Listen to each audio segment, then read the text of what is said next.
hello, Chris. Hey, Jake. Good to see you on I this know. commentary. It's been a little while. So earlier in a long time through Firewatch's development, the way that Day 76 used to end was with Delilah just basically freaking out. She and Henry got that call from Goodwin and just basically said, "Oh shit," and it ended on an ambiguous panic. It turned out that that actually put people in the situation you are in now at the start of Day 77, not knowing what to do. Like, we cut in with Henry at his desk sitting there, and everyone who played the game sort of thought, why is Henry just sitting at his desk when the last thing that happened was a huge freakout? And we rewrote it to be what you're seeing here, where Delilah actually says at the end of the day, sit where you are, don't do anything, wait for me to call. And then when it cuts and Henry's sitting in his chair, it makes sense. And I know that sounds completely obvious and maybe even dumb that we did not initially have Delilah tell you to do what we then depict you doing. Well, I think one of the reasons is because this speaks to one of the biggest challenges, honestly, in designing the narrative for this game, which is a first-person game that also skips time. Mm-hmm. You know, in a movie, when a movie skips time, you can have the characters have done all sorts of things, and the viewer can catch up on that later, and there's tension in not knowing what happened in the missing time. You can't really have that stuff get filled in for the player character because you are that character. Yeah, and even if there's cinematic cut time, your motivation as a player is a continuous line across the game and obviously doesn't have a time skip unless you, the player, save, Exactly. walk away, and come back. Yeah. Realizing that we had to write Delilah to bridge that moment. It was a really good concrete example that stuck out to me of sort of how how the story and your expectation as a player and your sort of motivation to keep going have to line up as well as they do. This scene was another big challenge because that whole chain of her getting you to Cottonwood Creek by way of this sort of ruse that she sets up. There were a lot of players we found who figured out what she was getting at before you actually went through all the little steps and immediately said, "Oh, Cottonwood Creek," and they left. And then Delilah was like, "Tell me when you see the thing on the poster." Yeah. And then Yet another big challenge of how to sync up player intention and awareness with character intention and awareness. Really big challenge in this game overall. Anyway, look at that poster. Hello, my name is Cable Sasser. I am the co-founder of a company called Panic here in sunny Portland, Oregon. With me is Stephen Frank. I'm the other co-founder of Panic.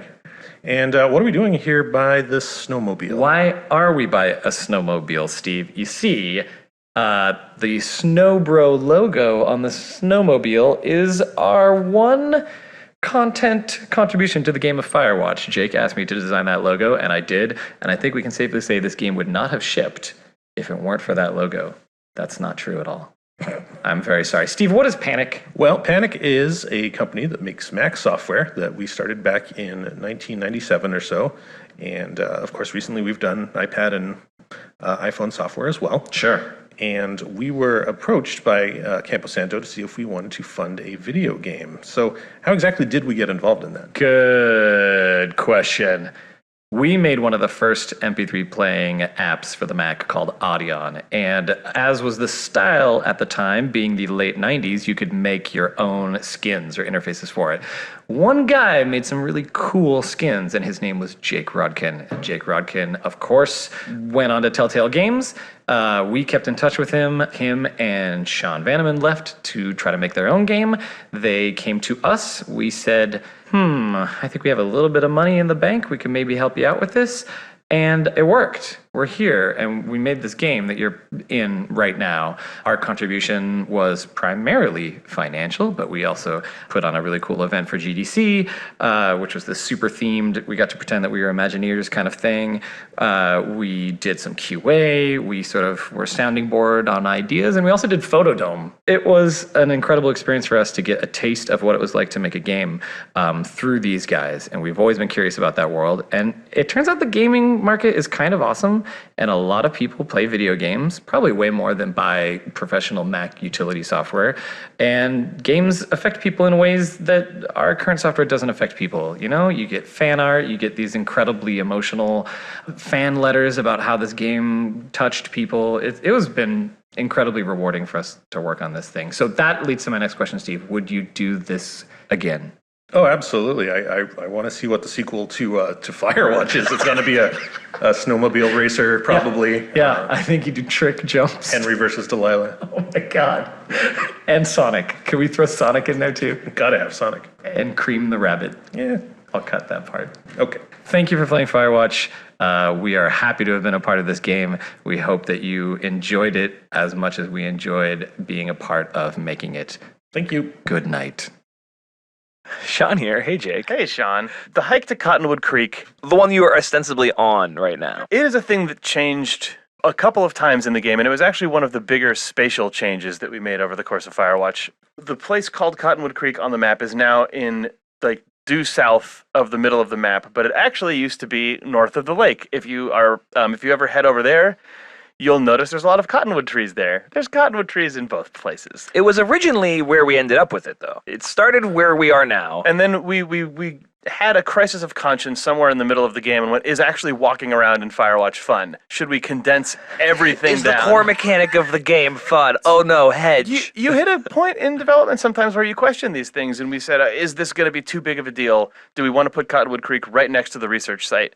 And we did it, and it was still pretty good, but I think as all the pieces laid out into the game, once the music started coming in, once a lot of the sort of incidental ancillary conversations started coming in, we were able to sort of breathe a big sigh of relief and go, oh, it is all the stuff, all of these parts seem to be working. And then we went, all those parts are working, and we made Cottonwood Creek like 3 inches away from the research site gate. Put it back, and it was a pretty quick change to put it back. Yeah, but it was very quick to put back, but I had a panic attack because I realized that having everything so condensed when Cottonwood Creek was over by the lake just totally hamstrung my ability to get in some of the dialogue that happens here. And I think this stuff's actually really important to the story and the character development of these two people. And I think with like 10 weeks left in development, maybe even less, it was a very short runway. I went to Jane and Jake and I was like, I think we have to move Cottonwood Creek back. And then beads of sweat appeared, and then they thought about it for a second and went, yeah, okay, I think it's not going to be that big of a deal. Because I had already been like, it's not going to be that big of a deal. We can just, and it was fine. It turns out that what it took was me literally picking up the cash box by the lake and the cash box by Cottonwood Creek and doing like the little magician like shell game swap, and then I changed the labels on the map. And it worked. Hey, it's Sean. Hey, it's Chris. Here in this Cottonwood Creek area where you have to get the new walkie-talkie that Delilah has planted for you or had planted for you, it is possible to just never pick it up in the first place, go straight over to the research site. And that's in part because it's in a game like this where we aren't constraining your movement. There isn't really anything we can do to force the player to walk to a certain place and do a certain thing before going to a different place. We would have to put up some kind of infinite wall or something between you and the research site to stop you just going straight there. And we didn't really want to do that. We thought about it, and we really could not think of a good reason to do so. Which But- then meant that the entire research site scene had to be bifurcated, and then written to support the new radio versus not having the new radio. And that was really hard. And then had to be like logically programmed to support both of those things. And the way a lot of the branching sort of dialogue stuff works in a game like this, it's not like a choose your own adventure where you go to a different chapter. It's really, the game is looking line by line through the hundreds of lines that it takes for the characters to communicate their stuff while in the research site.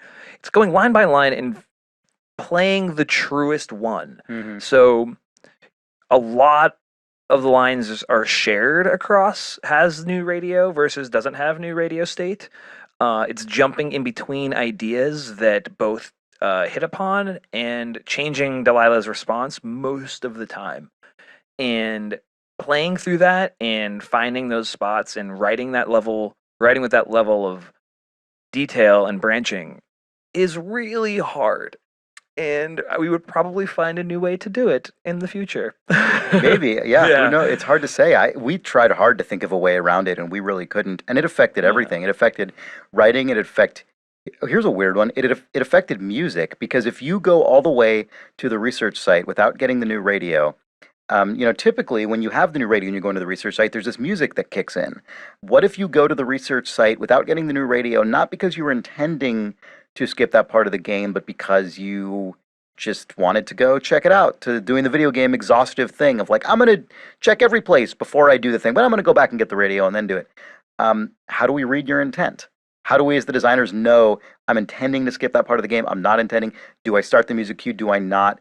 There were a lot of different areas where we had to just take our best guess basically about, well, if this and this and this, but not that, like we think this is what the player means to do, and we're going to support that. And that was just something that we constantly had to live with throughout development. Hey, it's Jake again. And Chris.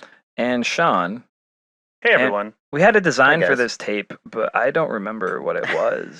Does Well, then you're anybody? completely in the spirit of our stupid design process. Ah, yes, that's what this tape is about, the design process for Firewatch. It's really bad to admit this, like, on a recording that we're But you releasing. purchased this game, But you already, so and you're if inside. And if you played this, you already completed it, so you know that we nonetheless finished a game. One of the big things that we constantly ran into on the design side on this game was, okay, how do we reconcile this like linear story that needs to be told with something that is allows some degree of player exploration and choice and like a big world that we tried hard to not just like hard gate absolutely everywhere. But that meant we had to come up with a lot of just weird creative solutions to why you had to go to a certain place or why you couldn't go to this place. And frequently we would forget what those We'd forget why it happened. For instance, the commentary Firewatch audio tour document says that this node should lie on day 15, and I'm sure that we had a really hilarious and apropos reason for why this remark should happen on day 15. Oh, we had a very, very great, very strong design idea for day 15 that tied a bunch of stuff together that didn't get written down coming out of a meeting and was lost to the... Oh, and we all laughed about it when we recesses of our sat down brain. to record this commentary node, and it's perfect that this is on day 15. So I'm sure you as a player, this is like the most perfectly timed conversation or moment in the commentary to hear about this, but we don't know why that is. But because like content games like Firewatch are designed around ideas and sort of loose concepts oftentimes, as opposed to systems with hard rules, it's easy to forget the decisions you made, and then when you do, you agonize over the perfect solution you kind of remember having for days until you finally just let it go and move on and come up with something else. You have to yeah. you have to trust that if you blow it up and come up with something else, it will probably be functionally about as good as the reason that you forgot. I mean, I think there are probably parts in this game that we redesigned 3 times, and I think what ended up happening was we sort of internalized all of the requirements of each of those particular things so often that it gave us a better understanding of the whole game, which is maybe just a horrible justification for We got very us good at being anatomy bad. by reopening up our patient over and over and Right. over again Right. and looking at That's his exactly insides. correct, yeah. Yep. Yes. So enjoy the result of our stupid labor. Man, I bet people won't even be on day 15 when they hear this in the final commentary. Hi, Jake here. It's Ollie. So I guess we're going to talk about Crime by the Numbers, a crime series. Yeah, I think this came from the desire to make a very video gamey sort of collectible series. That's something that you could collect across the course of the game, and also my desire to just design book covers because I wanted to. Yeah, I think that you did that first. You did a first batch of book covers, and it was Stephen's Room and the Jay Allard self-help Birds book, of Wyoming Birds of and- Wyoming, and it had Death Strikes at 2, and we all decided as a group in a stupid loud meeting that took up the whole office that it would be hilarious if this was in fact one of like the Sue Crafton alphabet murders or Or the Dick Francis yeah, horse racing every single one is series. about a jockey Yeah. who is killed. Well, we thought that our idea for a series was somewhat like ridiculous, but then realized that Dick Francis had written over 40 crime stories about horse racing. So Yeah, and it seems like just between office conversations and long walks home from the office, we came up with all 10 of these, and then you drew them. yes, that's exactly how The it end. happened. The But people seem to like them. We've seen people trying to collect all of them across the course of the game. You get no achievement for collecting all of them. Sadly. Yeah, because we're jerks. This is Jared Emerson Johnson from Bay Area Sound, and I did a lot of the sound design for the game under Chris's supervision. And it's Chris again. So we just want to talk a little bit about the Foley and the interactive elements of the sound design for the game. For the most part, I would say like 95% of the time we're recording all of that originally for the game rather than relying on library sounds and stuff, which, often is the case. Yeah, and we actually started off using a lot more library sounds, and we ended up redoing almost all of those of that implementation because, Jared, I'm curious to know how you felt about this, but I just felt that that stuff was too big and punchy for this game. We were telling a game that was so much about this human scale drama and in some cases ambiguity, and then also just very naturalistic in how the wilderness was presented, that it seemed almost like putting too fine a point on it to have sort of traditionally big and punchy Foley and sound effects behind it. Right, yeah. That we'd call gamey sound design, which is usually a little bit larger than life and big. And sometimes that's important because the player needs the feedback of when what you they're when you doing. get punched out by Goodwin. There's Yeah. there's a couple moments of like that big outrageous sound design when it's really called for. For this, yeah, we went really subtle on a lot of it. You still get the feedback. You still get that feeling like you're actually in the space and interacting with it, but it's a little more subtle, a little more tailored. And honestly, like when you have an opportunity to record live Foley, it always ends up being better than a library sound. Even in the big gamey games. Oh, sure. And so yeah, for all that, we just went out and either went out to a fence and recorded a fence, or I got out my backpacking backpack and just spent several hours just getting every kind of little rustle and clank I of think the you gave me carabiner. like hundreds of different. Yeah, well, and different sounds for this. of course you're not going to use all of them, but you need to be able to find exactly I the sifted right. through every single one and found the ones that matched the animation like as closely as I possibly could. It was What really mattered to me as I was playing the game and we were talking back and forth was really making it, when you are interacting with something in the game, when you're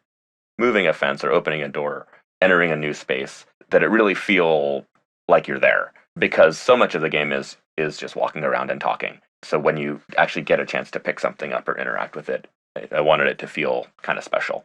As development of the game went on and it became clear that sound effects and ambience were going to have to do so much of the heavy lifting, it was incredibly intimidating for me as a first-time audio director, but I'm ultimately actually really grateful for that because it was just so intrinsic to the game and had such a big impact on the overall experience. Yeah, and honestly, with every new game, there's a certain amount of kind of reinventing that needs to happen because you have to, you just have to keep playing the game, put the sounds in. Okay, these ones work, these ones don't work, play the game again. We probably did that, I don't know, like 20, 30 times over the course of the production. Just, okay, this is working. Oh, no, this has changed, so now we need a new thing. And that's how you make a thing that feels good in the end. So there you go. Hey, Jake. Hey, Chris.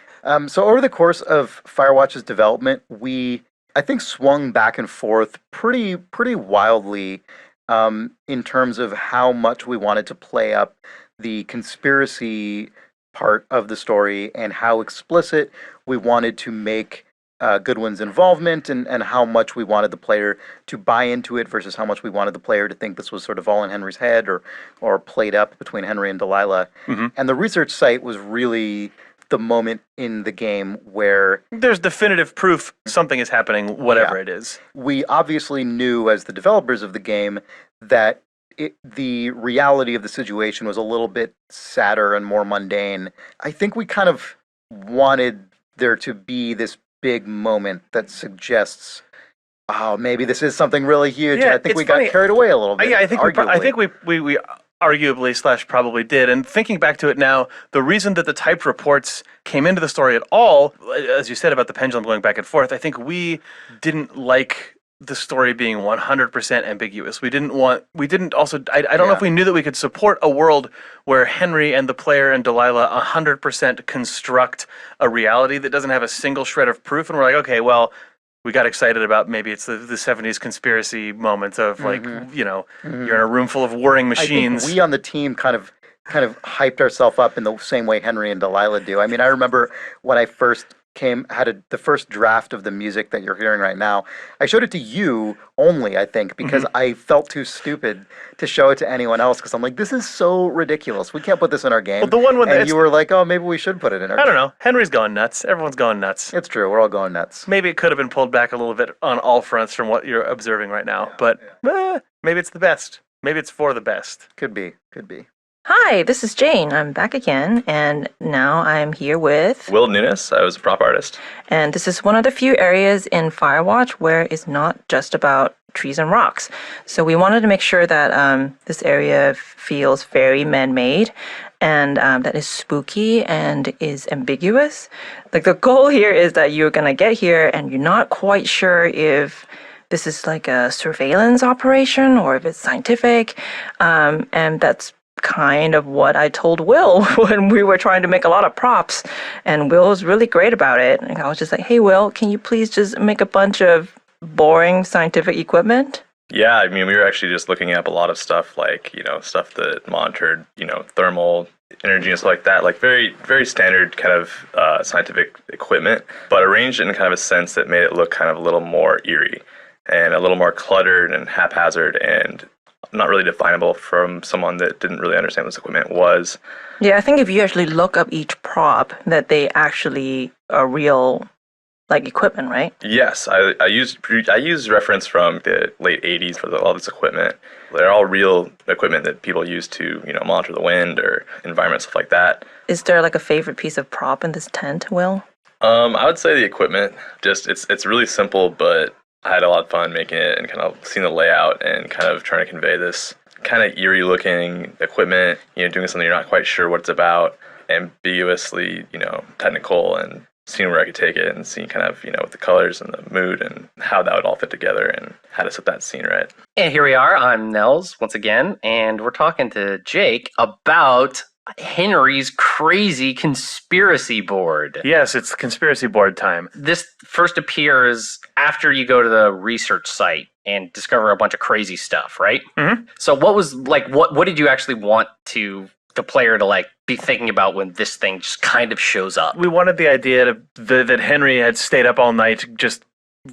When you get to the research site and you start feeling like maybe this conspiracy exists, when you think maybe there is a conspiracy, we wanted to take all of the pickups that you'd sort of been idly grabbing throughout the game, all the sort of documents and notes, and then putting them up on the board, like as if Henry stayed up all night trying to find connections between things. There are very few, but we wanted to sort of represent to the player all the stuff that you have been doing. Now that you know that there is, in fact, someone out there listening to you and watching you, do you want to reassess all the things you've been picking up in a new light?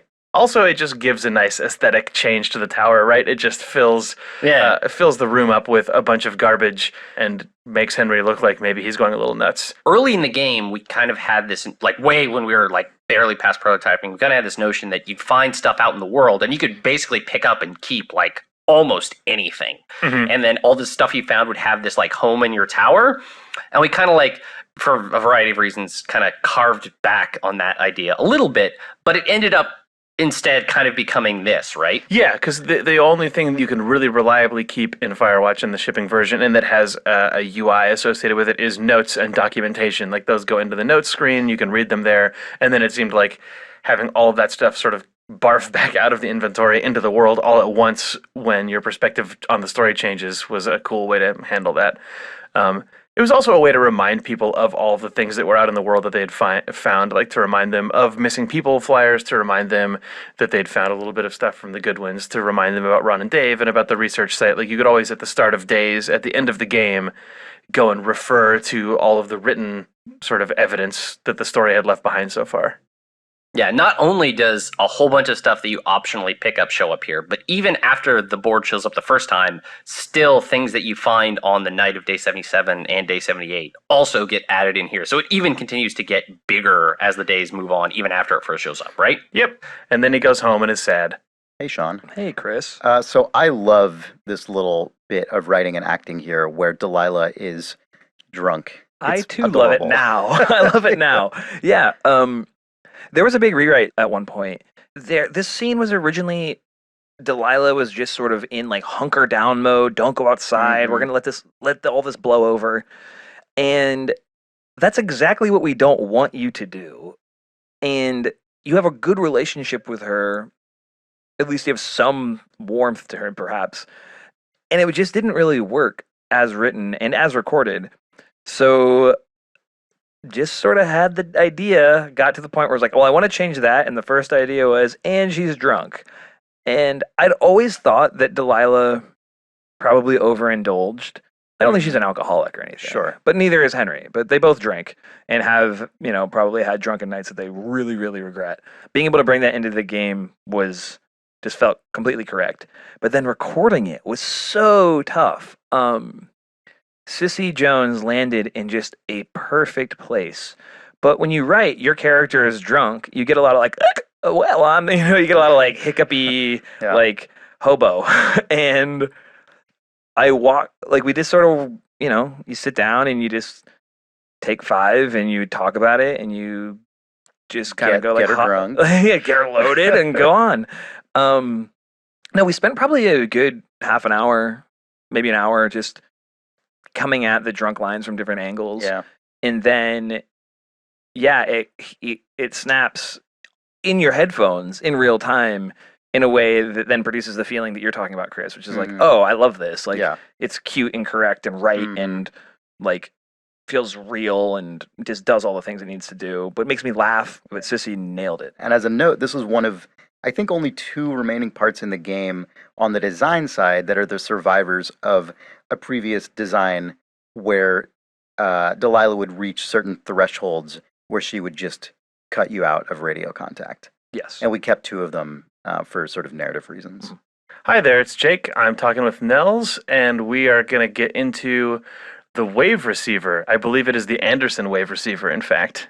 Oh, absolutely, Anderson brand. Do you remember even where the wave receiver came from in Firewatch? I'm going to back up because I know where the wave receiver actually came from, which is in the game Far Cry 2, you can hunt for diamonds using a little beepy handheld device that works basically like the wave receiver. Correct. But I can't remember what made us think that it was right for this game. So it was primarily a functional thing where we realized that a lot of the kind of A to B to C structure of the game was basically Delilah saying, hey, Henry, you should go here. Oh, you're there. Now you should go here. And we wanted to have some other object element thing. Yep. A thing that could lead you somewhere, but neither Henry or Delilah would know where you're going. Yeah, and then it was like, oh, well, what about that diamond thing from Far Cry 2? We already have the map from Far Cry 2. We should obviously also have the diamond hunting mechanic. Correct, obviously. And then it was just kind of, as soon as the first prototype was in there, I was like, oh yeah, that will work and totally be good. So we can just make that increasingly real until we had an actual artifact in the world that you could like wiggle around in your hand. Oh, I miss the prototype version of the wave receiver in the gym because that was our like YouTube streamer friendly horror game version where once you sort of got closer and closer to the object, it was revealed to be a Forrest Burns standee that had come to life and was charging at you at high speed. Like that. Yeah, that was also my favorite. That was good. I feel like the real in-game wave receiver could never deliver on the full potential of the maniacal, self-propelling Forrest Burns, like screaming at you like a serious Sam enemy or something. At least that was my imagined canonical Forrest Burns wave receiver sound was that. That is actually exactly what it was. I took that sound off of from Serious Sam and put it in. Oh yeah. Okay. Well, yeah. So that's how we got a wave receiver. Nels, it's the spooky nighttime scene. So spooky. Impossibly spooky. Coming up with this scene was funny because the bag that is in the little grove here is known, I think, definitely internally, I don't know if this is in the game, but as the bug out bag. Oh, it is definitely the bug out bag. This is what actual hardcore survivalists call their, oh man, if the nukes hit New York City, I can grab my 2 bug out bags. They're in my closet, throw them in the back of my pickup, and drive immediately within 12 minutes of the air raid siren or whatever. Yeah, and it's funny because we wanted it to tell a really sort of a nuanced story that didn't hit you over the head with exposition. Yes. And I think the bug out bag is probably a little confusing. It might have been a bit too nuanced. It's definitely confusing upon first discovery. This is Ned Goodwin's bug out bag, yes. which is the heat's getting too close. I've gone too deep. This Henry and Delilah charade, and I'm gonna have to leave really soon. Yeah. So if Henry gets too close, I'm just rappelling down, scurrying over to get this bag, and I'm out. Yep. And I might as well wire it to a battery for the effort. So if it gets discovered, I know that it's gone. Exactly. I don't get led into a trap. And this is things that like actual, weirdo hermit people that live in the woods. Like this is actually a thing that they'll have. They'll have like their main campsite, but then if their main campsite is discovered, they have like another second supply cache where they can just grab their stuff and disappear. And it just happened to be that Goodwin, for sentimental or other reasons, was keeping the key to the cave on this backpack. He didn't like in any way leave it for Henry intentionally. It just happened to be that the weird electronics on it also got picked up by the wave receiver, and then what was meant to be like Goodwin's safety net backup thing is actually what is his ultimate undoing. Yeah, and there's an article in GQ magazine that I think you'll probably be talking about later, Nels, written by a reporter named Michael Finkel about this hermit who lived in Maine. Christopher Thomas Knight. It's a wonderful, wonderful long read. You can find it online. Again, it's GQ magazine, and I plumbed this thing for inspiration for Goodwin and how he would set up his camp and what he would do if he thought he was going to get caught. And it was an idea that I know went into my notebook upon reading this article. It's really great, and it's really wonderful reporting from Michael Finkel.